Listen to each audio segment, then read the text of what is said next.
yeah, that's a cliffhanger. I wish I was hopeful, like you. Every second, another Earth dies. Hello, welcome back to my spoiler-free reviews of the Arrow crossover Crisis on Infinite Earths event. That's a mouthful. I want to keep this spoiler-free for anybody that hasn't seen it yet, because I know it's hard to watch in some places in the world, and therefore if you were curious about what people thought of it but didn't want major spoilers, this is the place for you. Just to quantify that though, I'm going to be talking about things that were in the trailers, just not major plot points and things from the actual show itself. So I'll be talking about, people that are in it that we've seen in trailers, things like that, just not any actual sort of plot thread points, as it were, in terms of the details. So this is the Flash episode of the crossover, and thank God it is, because up till now, the Flash has been I feel a bit left out of this crossover. He's been there. There's not really been much of him, though, and he's been a bit left to the wayside.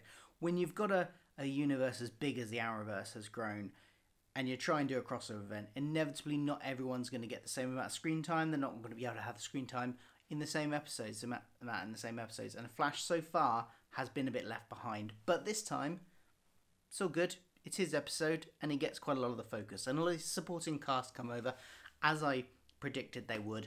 So we get to see them as well and get a bit of nice stuff from them as well. As always, let's deal with the cameos first, because I like the cameos. What I love about Arrow, this Crisis event, is that it is canonized into the Arrow, what I'm now calling the Arrow multiverse. So many shows which I used to watch and love, some which I've never watched but know of as well. So this one in particular, and this is stuff that we knew was happening, or at least two of them were. Maybe I won't mention the third one because that was a surprise to me. The first one was Birds of Prey, a TV series from the early 2000s that only lasted one season, but I really liked at the time. I don't know if it would hold up to a rewatch now, but at the time I liked it. And we get a nice little quick cameo. That was the quick cameo. Lovely to see. And then we also get Black Lightning has come into this one. That's quite good. He's a show on that's on at the moment. I've only seen a couple of episodes of it. I've only just started watching that one. I was going to try and catch up before this crossover. Didn't quite get there. But I don't think it's a major problem if you haven't seen Black Lightning. It all makes perfect sense. And then there's one that... Well, actually, no, there's two more.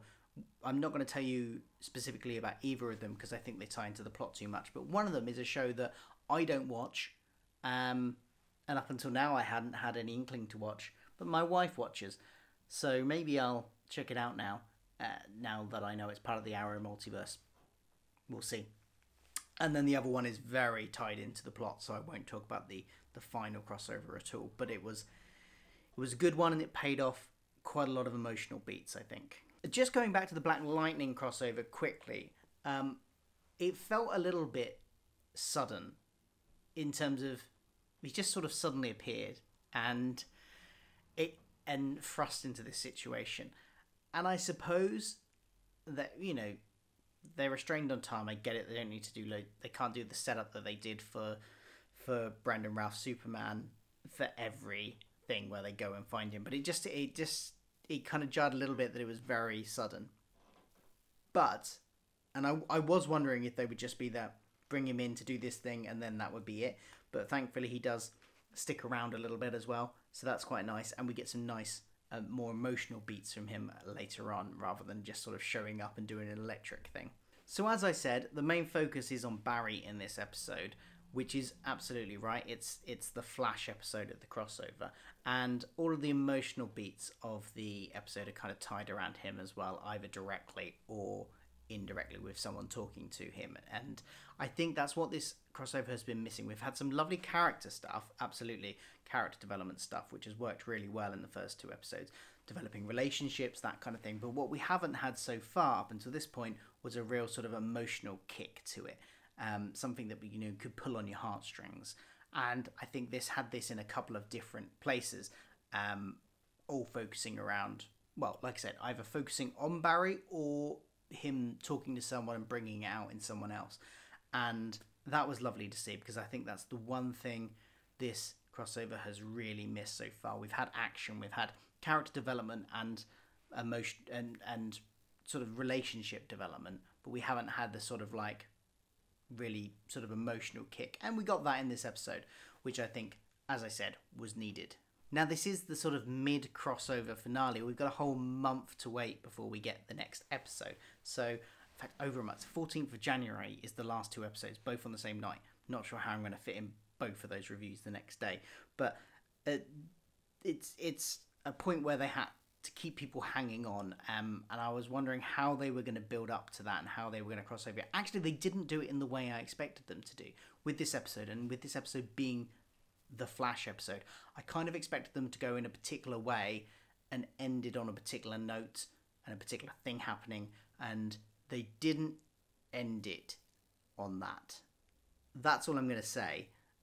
But they did end it in an interesting way, in a way that I thought possibly was a little bit predictable, even though it wasn't I kind of had expected the ending to have kind of more, 2 big events going on at one time.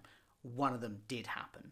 One of them didn't happen at the end, and so it was a little bit predictable for some things, but there were also some nice twists in there as well. Some things that I didn't see coming, which are setting up some nice things for the future. I think this crossover, it's been compared to Avengers Endgame in terms of what Avengers Endgame did to the MCU, and I can see that more and more. This is more and more setting up for what you might, for want of a better word, refer to as the next phase of the Arrowverse.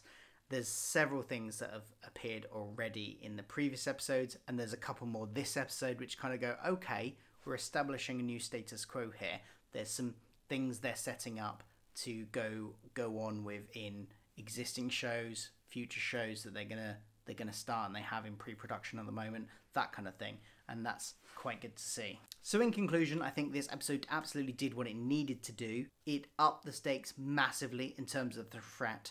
It hit us with some emotional punches, which so far this crossover had lacked a little bit, which was, funny considering worlds were dying. You'd think there would have been a bit more of an emotional hit before now, but really, even when they kind of felt like it should have been before, it didn't really hit home, whereas this episode it did. And it left us on a holy shit, what are they going to do now kind of cliffhanger. The situation they're in at the end is one where you think, oh, well, what could possibly happen next? And I'm very much looking forward to the long wait. Well, I'm not looking forward to the long wait. I'm looking forward to January the 14th. Annoyingly, we have to get through the long wait to get there. Anyway, what did you think about it? If you've seen it, let me know in the comments below. And yeah, don't forget to like, share, subscribe, and all that jazz. Thanks for watching, and I will see you. Well, I'll have videos on other stuff in between now and then, but I'll see you for another Arrowverse crossover review in January. Bye.